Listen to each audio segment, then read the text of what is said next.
உங்கள் கணவர் ஏன் உங்களிடம் பேசுவதை குறைத்து கொண்டார்? சண்டை வந்துவிடுமோ என்ற பயம் உங்கள் கணவர் பேசுவதை தடுக்கலாம்.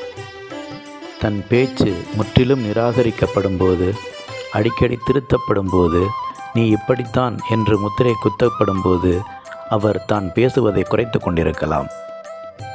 திருமண வாழ்வில் மௌனம் என்பது உள்ளே நடக்கும் பேசப்படாத உணர்ச்சி போராட்டத்தின் அடையாளமாகும்.